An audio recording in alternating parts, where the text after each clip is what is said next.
प्रधानमंत्री नरेंद्र मोदी ने 13 अगस्त को वीडियो कॉन्फ्रेंसिंग के जरिए गुजरात में आयोजित शिखर सम्मेलन को संबोधित किया था और नई व्हीकल स्क्रैपिंग पॉलिसी को लॉन्च किया। स्क्रैपिंग पॉलिसी के तहत देश में चलने वाले वाहनों को एक तय समय के बाद फिटनेस टेस्ट कराना जरूरी होगा। इस पॉलिसी की घोषणा इस साल के बजट में वित्त मंत्री निर्मला सीतारमण ने की थी।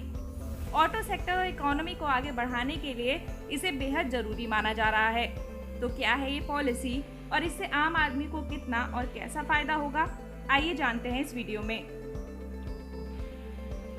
पुरानी गाड़ी को स्क्रैप करने पर आपको एक सर्टिफिकेट दिया जाएगा।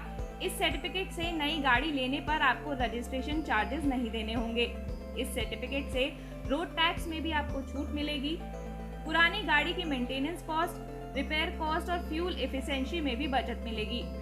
इस पॉलिसी के आने से स्वास्थ्य को भी लाभ मिलेगा।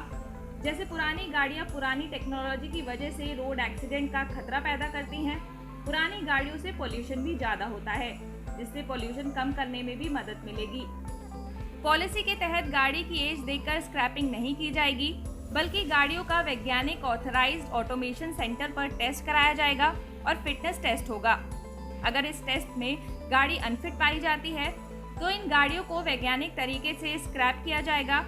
इसके लिए देश भर में रजिस्टर्ड व्हीकल स्क्रैपिंग फैसिलिटीज बनाई जाएंगी, जो टेक्नोलॉजी ड्रिवन और ट्रांसपेरेंट होंगी। New scrapping policy waste to wealth पर बेस्ड है, जिससे इकोनॉमी को भी फायदा मिलेगा। इस पॉलिसी के आने से शहर में पोल्यूशन भी कम होगा।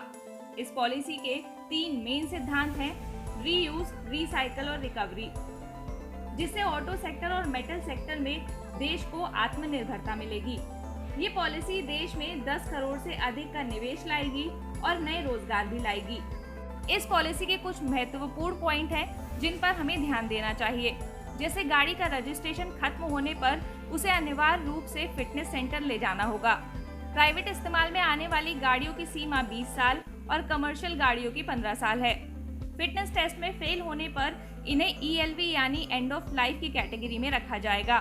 गाड़ी के रजिस्ट्रेशन को रिन्यू कराने की बजाय स्क्रैपिंग के लिए प्रोत्साहित किया जाएगा। देश भर में स्क्रैपिंग पॉलिसी के लिए ऑटोमेटेड फिटनेस सेंटर बनाए जाएंगे। For more updates please subscribe trending in shorts.